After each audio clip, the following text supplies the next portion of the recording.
राष्ट्रीय ध्वज सबसे पहले 22 जुलाई 1947 को जब देश आजाद हुआ था, उससे पहले ही 22 जुलाई 1947 को ही स्वीकार कर लिया था राष्ट्रीय ध्वज के रूप में तिरंगा को। इसकी जो डिजाइन की थी वो पिंगाली वेंकैया ने की थी। प्रश्न आ जाता है राष्ट्रीय ध्वज की डिजाइन किसने की थी, तो ये पिंगाली वेंकैया थे, उन्होंने की थी।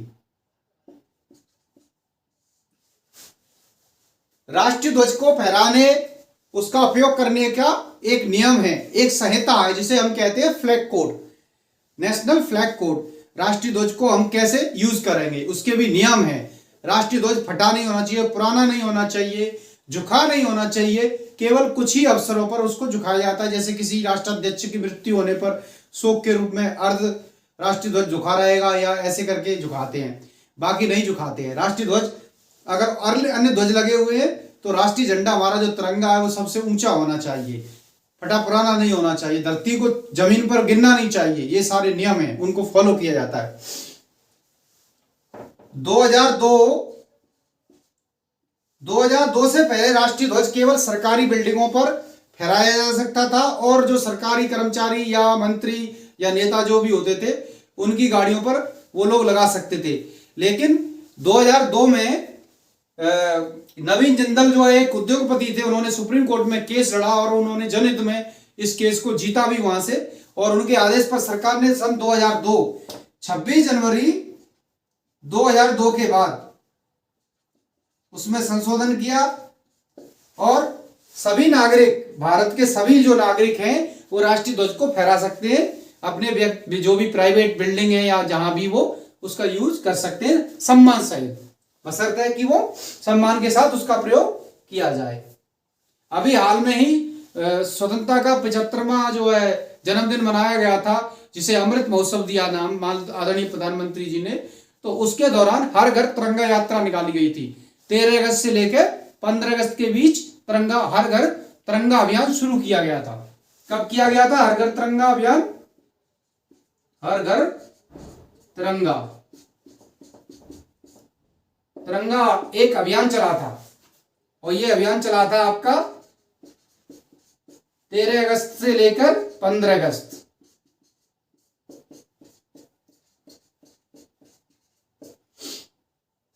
दो 2022। साथियों, मैं सुरेंद्र सिंह, आज हम राष्ट्रीय चिन्हों के बारे में अध्ययन करेंगे। सबसे पहले देखिए, ये चित्र दिख रहा है, ये हमारे राष्ट्रीय ध्वज का चित्र है। इसको राष्ट्रीय ध्वज कहते हैं या राष्ट्रीय झंडा भी कहते हैं, राष्ट्रीय ध्वज या झंडा, नेशनल फ्लैग।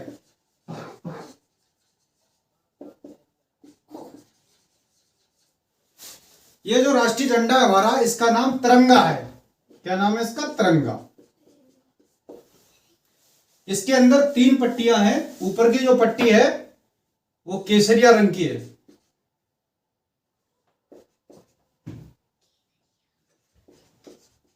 बीच में सफेद रंग की पट्टी है, और नीचे हरा रंग है, हरे रंग की पट्टी है। और ये जो चक्र है वो गहरे नीले रंग का है, नेवी ब्लू कहते हैं इसको, इसके रंग को कहते हैं नेवी ब्लू, गहरा नीला। तो देखिए, कभी कभी प्रश्न पूछा जाता है कि कौन सा रंग तिरंगा के अंदर किस चीज को प्रदर्शित करता है, उसका किस चीज का ये संकेत है। तिरंगा में जो केसरिया रंग है वो शक्ति और साहस का प्रदर्शन करता है। क्या बताता है? शक्ति और साहस। सफेद रंग जो है तिरंगा में वो शांति और सत्य का प्रतीक है, और हरा रंग है वो शुभ, उर्वरता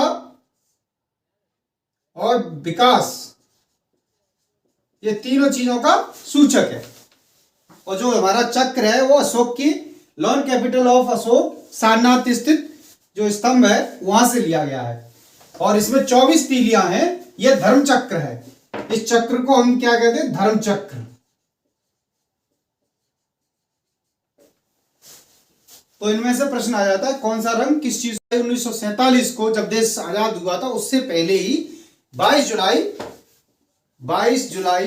1947 को ही स्वीकार कर लिया था राष्ट्रीय ध्वज के रूप में तिरंगा को। इसकी जो डिजाइन की थी वो पिंगाली वेंकैया ने की थी। प्रश्न आ जाता है राष्ट्रीय ध्वज की डिजाइन किसने की थी, तो ये पिंगाली वेंकैया थे, उन्होंने की थी। राष्ट्रीय ध्वज को फहराने उसका उपयोग करने का एक नियम है, एक संहिता है जिसे हम कहते हैं flag code, national flag code. राष्ट्रीय ध्वज को हम कैसे यूज करेंगे उसके भी नियम है। राष्ट्रीय ध्वज फटा नहीं होना चाहिए, पुराना नहीं होना चाहिए, झुका नहीं होना चाहिए। केवल कुछ ही अवसरों पर उसको झुकाया जाता है, जैसे किसी राष्ट्राध्यक्ष की मृत्यु होने पर शोक के रूप में अर्ध राष्ट्रीय ध्वज झुका रहेगा या ऐसे करके झुकाते हैं, बाकी नहीं झुकाते हैं। राष्ट्रीय ध्वज अगर अन्य ध्वज लगे हुए हैं तो राष्ट्रीय झंडा हमारा जो तिरंगा है वो सबसे ऊंचा होना चाहिए, फटा पुराना नहीं होना चाहिए, धरती को जमीन पर गिरना नहीं चाहिए। ये सारे नियम हैं, उनको फॉलो किया जाता है।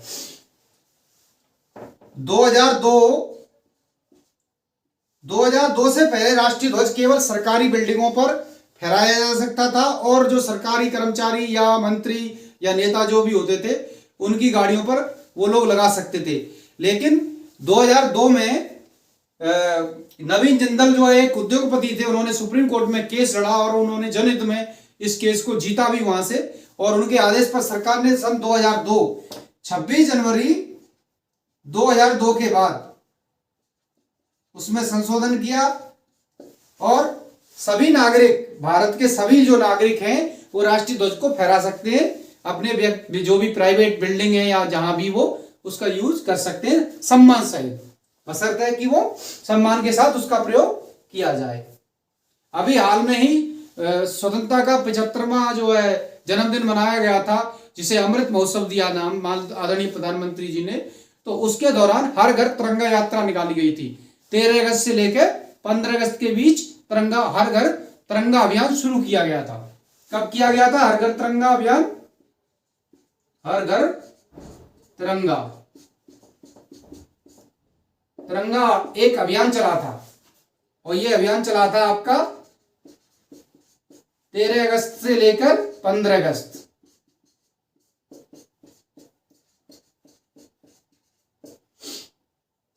दो 2022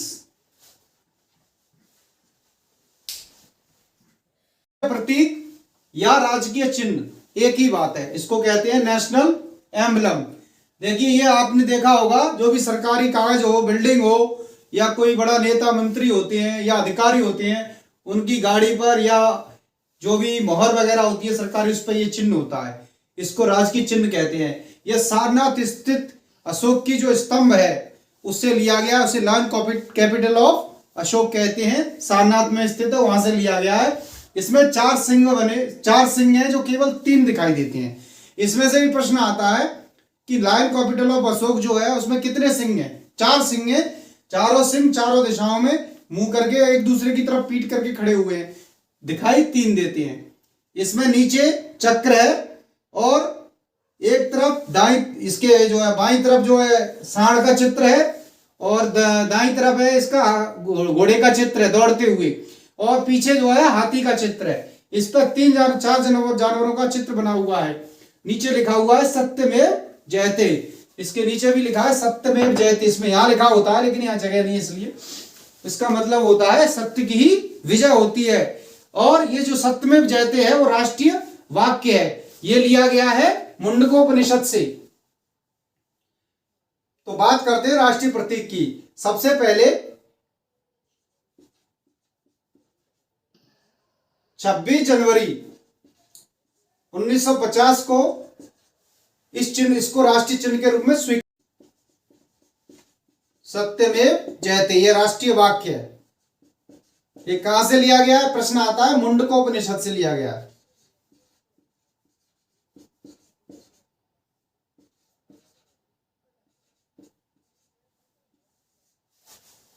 ये इसका सोर्स है।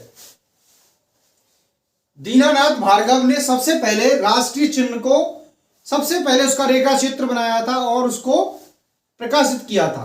तो यह प्रश्न भी आ जाता है। दीनानाथ भार्गव, इन्होंने सर्वप्रथम रेखा चित्र बनाया था इसका और प्रकाशित भी किया इसको। जनगण मन है और जनगण मन में कुल 13 पंक्तियां होती हैं। इसमें कुल 13 पंक्तियां हैं और 5 पद हैं। राष्ट्रगान की रचना किसने की, यह प्रश्न आता है। इसकी राष्ट्रगान की रचना की थी रविंद्रनाथ टैगोर ने।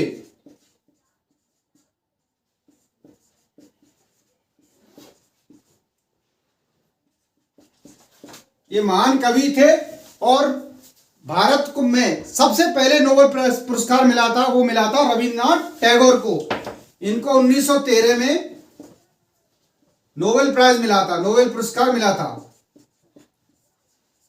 ये प्रश्न भी आता है, सबसे पहले किस भारतीय को नोबेल पुरस्कार मिला और कब मिला? 1913 में मिला। किसके लिए मिला? गीतांजलि के लिए मिला। इनकी एक काव्य रचना थी गीतांजलि, उसके लिए मिला था। इन्होंने भारत के अलावा बांग्लादेश और श्रीलंका का भी राष्ट्रगान लिखा था। इन्होंने 2 देशों के राष्ट्रगान और लिखे, बांग्लादेश और श्रीलंका।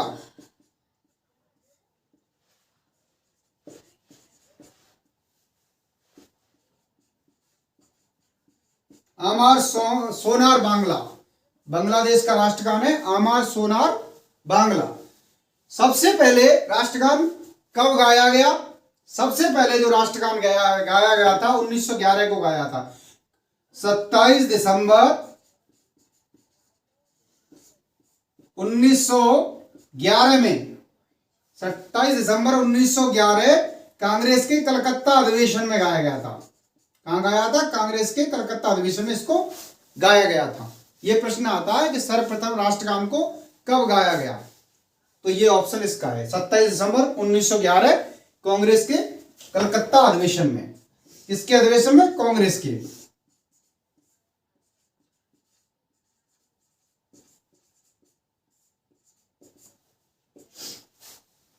इसको राष्ट्रगान का दर्जा कब मिला? 24 जनवरी 1950 को संविधान सभा ने इसको राष्ट्रगान के रूप में स्वीकार किया था। इस राष्ट्रगान की इसकी जो मूल भाषा है वो है बांग्ला। इसकी जो मूल भाषा है वो क्या है? बांग्ला है। जनगण मन की मूल भाषा बांग्ला है। और जो गाने का समय है वो 52 सेकंड है। जब भी हम जनगण मन गाते हैं तो 52 सेकंड के अंदर खत्म हो जाना चाहिए। इसका जो समय है गाने का वो है 52 सेकंड। ये भी पूछ लिया जाता है राष्ट्रगान गाने का समय कितना है। एक राष्ट्रगान का लघु रूप भी गाया जाता है जिसमें पहला पैरा और अंतिम पैरा गाया जाता है जब किसी को गार्ड ऑफ ऑनर वगैरह देते हैं उस वक्त। तो वो उसका जो समय होता है लघु रूप का वो होता है 20 सेकंड। कितना होता है? 20 सेकंड होता है। ये भी आ जाता है प्रश्न। जितने भी फैक्ट्स है इसमें वो सारे क्वेश्चंस पूछे गए हैं एग्जाम में, वही सारे फैक्ट यहां पर दिए गए हैं। इसको इंग्लिश में ट्रांसलेट भी किया गया था the morning song of India के नाम से। इसको ट्रांसलेट किया गया था इंग्लिश में।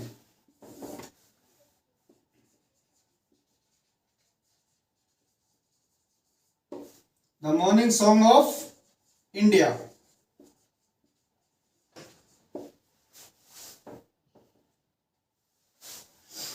एक तत्वबोधिनी पत्रिका थी। उस समय देश गुलाम था, स्वतंत्रता संग्राम चल रहा था। उस समय देश के अंदर देशभक्ति की भावनाओं का ज्वार उठ रहा था। उस समय एक तत्वबोधिनी पत्रिका थी, उसने भारत भाग्य विधाता के नाम से इसको प्रकाशित भी किया था। तत्वबोधिनी पत्रिका में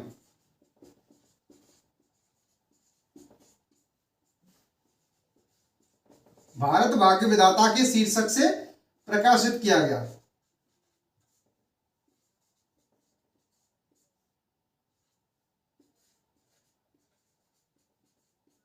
इस शीर्षक से इसको वंदे मातरम हमने सुना होगा सब लोगों ने।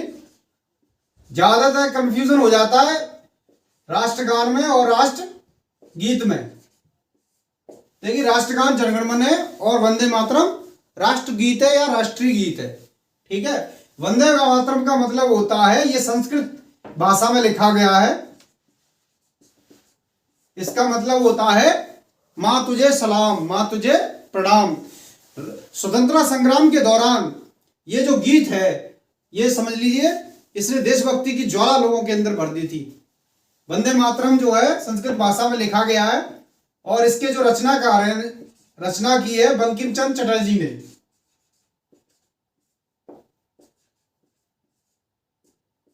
बंकिम चंद्र चटर्जी, इन्होंने एक उपन्यास लिखा था आनंद मठ 1882 में। इन्होंने एक उपन्यास लिखा आनंद मठ।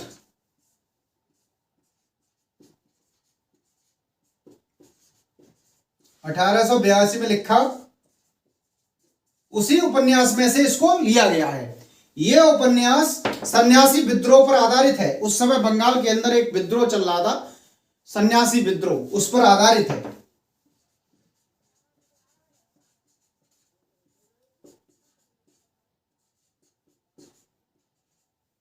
जो कि 1873 में हुआ था।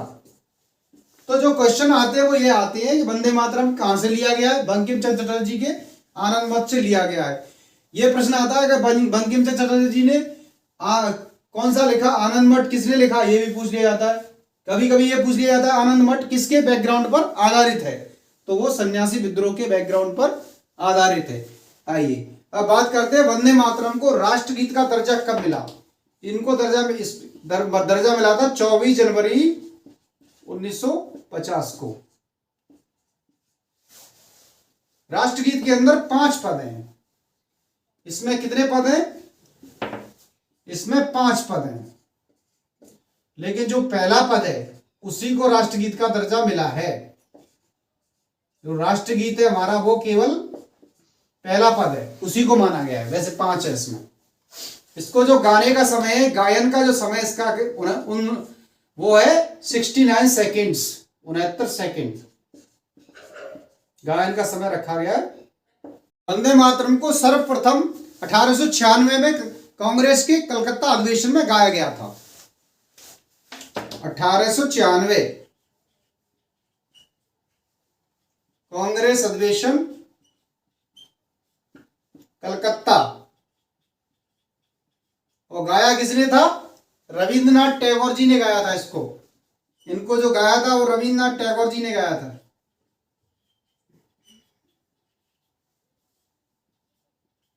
ये महान कवि, दार्शनिक, नेता, स्वतंत्रता सेनानी और शिक्षक थी।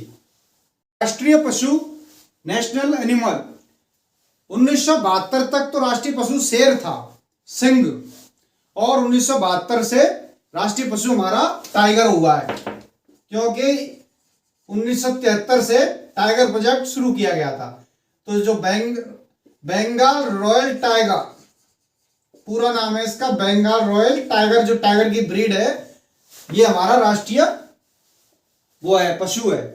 ठीक है, इसका जो जूलॉजिकल नेम है वो ये पूछ लेते हैं कि इसका जंतु वैज्ञानिक नाम क्या है। वो है Panthera tigris tigris tigris tigris.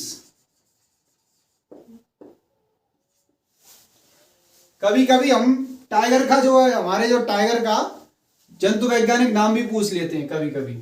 इसको सबसे पहले कब बनाया गया? 1972 में बनाया गया। और कितने देश, कभी कभी टाइगर रिजर्व के बारे में पूछ लेते हैं, भारत में कितने टाइगर रिजर्व्स हैं? तो हमारे यहाँ कुल है वो 54 टाइगर रिजर्व्स हैं। इनको बोलते हैं बाघ अभयारण्य, टाइगर रिजर्व्स, जिनमें से 4 उत्तर प्रदेश के अंदर हैं, 4 हमारे यूपी के अंदर हैं। और जो 54वां बना है वो बना है धौलपुर करौली टाइगर रिजर्व के नाम से। 54वां जो बना है वो बना है धौलपुर करौली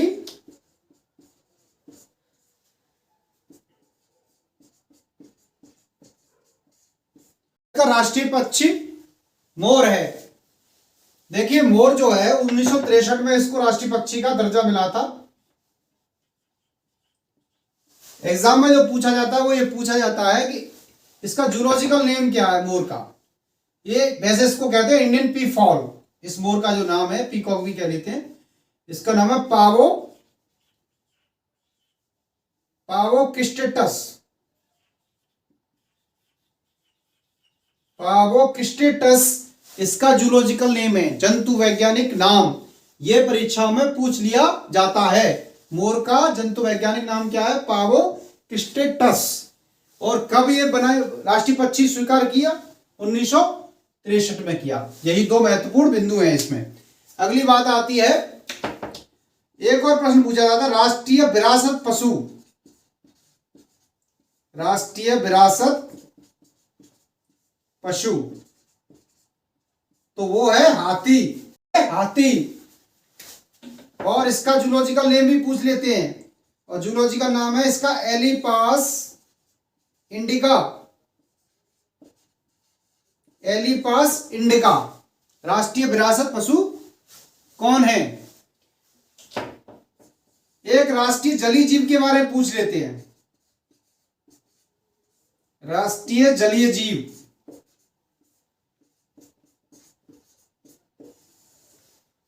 इसका है डॉल्फिन, गंगेटिक डॉल्फिन।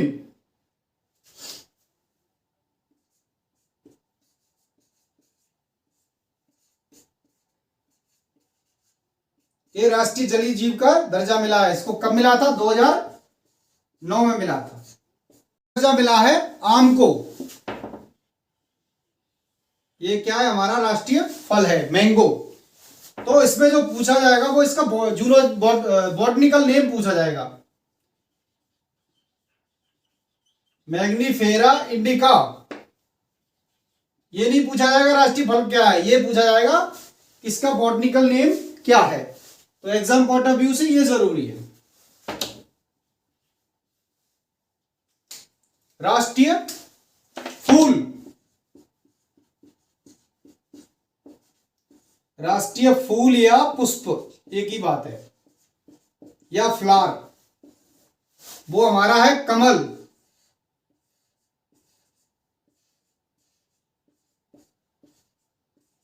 ये क्या है? हमारा राष्ट्रीय फूल या पुष्प।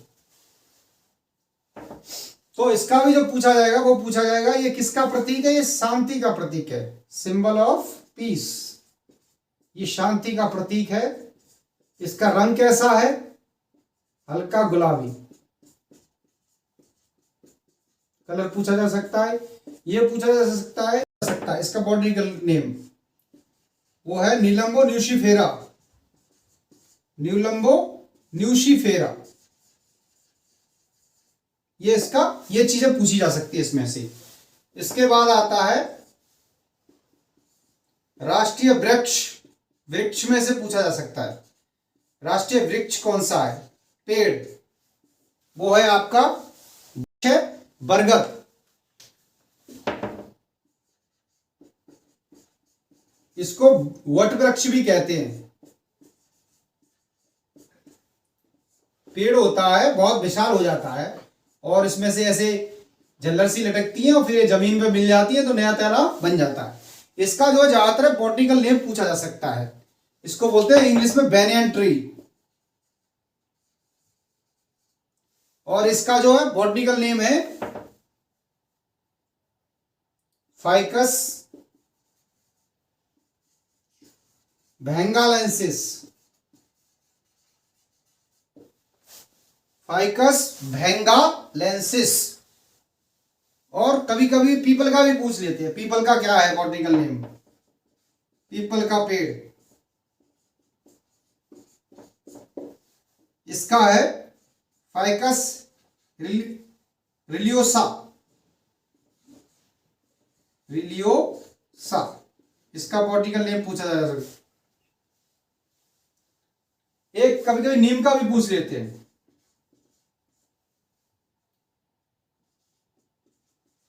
अजय डायरेक्टा इंडिका। ये नीम का बॉटनिकल नेम। भारत की राष्ट्रीय नदी का जो दर्जा है वो गंगा को मिला है। इसको ये गंगा को जो दर्जा मिला है 2008 में मिला है। देखिए गंगा जो निकलती है वो निकलती है गौमुख से, गंगोत्री नामक स्थान पर गौमुख पे से निकलती है, उत्तराखंड से निकलती है। ये गंगा जो है भारत की सबसे लंबी नदी है, ये भारत की सबसे लंबी नदी।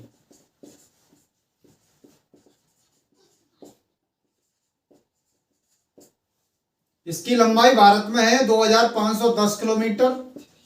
अगर इसकी टोटल लंबाई है जोड़ी जाए, बांग्लादेश को भी जोड़ लिया जाए, तो इसकी बैठती है 2525 किलोमीटर। भारत का राष्ट्रीय खेल हॉकी है। हॉकी के महान खिलाड़ी मेजर ध्यानचंद, आपने सुना होगा,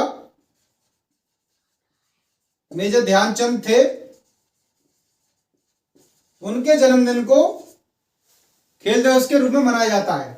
खेल दिवस कब मनाया जाता है, यह प्रश्न भी पूछ लिया जाता है। ये मनाया जाता है 29 अगस्त को। और अब मेजर ध्यानचंद खेल रत्न अवार्ड, जो नाम बदल दिया था, पहले राजीव गांधी खेल रत्न अवार्ड था, वो भी कर दिया है इनके सम्मान में। इन्होंने 1928, 1932 और 1936 इन 3 ओलंपिकों में भारतीय जो हॉकी टीम थी उसको गोल्ड मेडल जितवाया था। इनकी अहम भूमिका थी, इसलिए इनको यह सम्मान दिया गया है। तो भारत का जो राष्ट्रीय खेल है वो है हॉकी। वो अलग बात है, क्रिकेट में जुनून हो, लेकिन हॉकी है।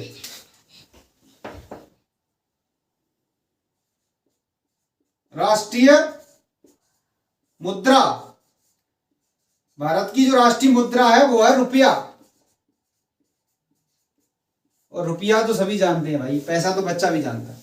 रुपया का जो चिन्ह है वो है इस प्रकार का चिन्ह बनाया गया है। ये जो चिन्ह है ये 2010 में डिजाइन किया था डी उदय कुमार ने। तो प्रश्न इसमें से आ जाता है, ये किसने डिजाइन किया था? ये डिजाइन किया था डी उदय कुमार। डी उदय कुमार एक आईआईटी बॉम्बे से किए हुए थे, उन्होंने किया था, उदय कुमार। इसमें जो र है देवनागरी लिपि का है और आर दोनों को मिला के बनाया गया है। और ये एक क्षैतिज रेखा है जो राष्ट्रीय ध्वज को इंगित करती है और बराबरी को इंगित करती है, मुद्रा के संतुलन को इंगित करती है। भारतीय संविधान में किसी भी भाषा को राष्ट्रीय भाषा का दर्जा नहीं दिया गया है, लेकिन हिंदी को राजकीय भाषा माना गया है। और जब तक हिंदी विकसित नहीं होगी, आर्टिकल 343 संविधान का आर्टिकल 343 इसकी बात करता है। 343 हिंदी की बात करता है। राज्य की भाषा राष्ट्रीय तो नहीं है, पर राज्य की भाषा मान लिया गया है। राष्ट्रीय भाषा कोई नहीं है, नो। राष्ट्रीय भोजन खिचड़ी। राष्ट्रीय सब्जी कद्दू।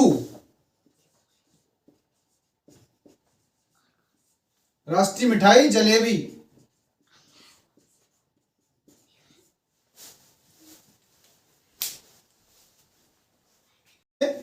तीन तरह के मुख्यतः कैलेंडर यूज किए जाते हैं। एक ग्रेगोरियन कैलेंडर होता है जिसमें हम तारीख होती है, जिसमें जनवरी फरवरी महीना होते हैं।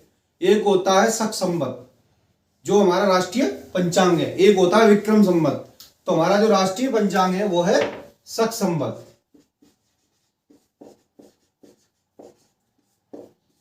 इसको चलाया था कुषाण शासक कनिष्क ने।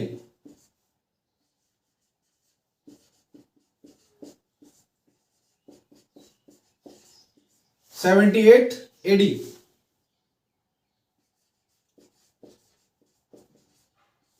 इसको 78 ईस्वी में शुरू किया गया था। इसको राष्ट्रीय पंचांग का दर्जा मिला था 22 मार्च 1957 में। इसमें जो महीना होता है वो शुरू होता है चैत्र से, और वो महीने का जो पहला दिन होता है वो 22 मार्च से शुरू होता है, प्रथम दिन।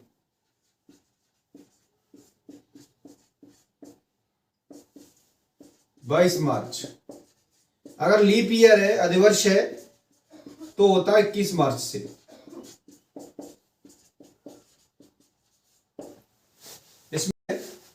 शक संवत में कुल 12 महीने होते हैं। चैत्र पहला महीना होता है, वैशाख, ज्येष्ठ, आषाढ़, श्रावण, भाद्रपद, आश्विन, कार्तिक, मार्गशीर्ष, पौष, माघ और फाल्गुन जो होता है अंतिम महीना होता है। यो पर इस प्रकार से ये 12 महीने होते हैं। एक और संवत होता है, उसको बोलते हैं विक्रम संवत। वर्तमान में जो शक संवत चल रहा है, वर्तमान में वो चल रहा है 1945।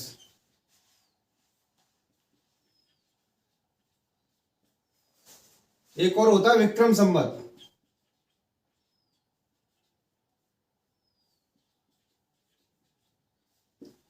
विक्रम संवत उज्जैन के राजा विक्रमादित्य ने शुरू किया था 57 ईसा पूर्व में। ये 57 ईसा पूर्व में शुरू किया गया उज्जैन के राजा विक्रमादित्य द्वारा।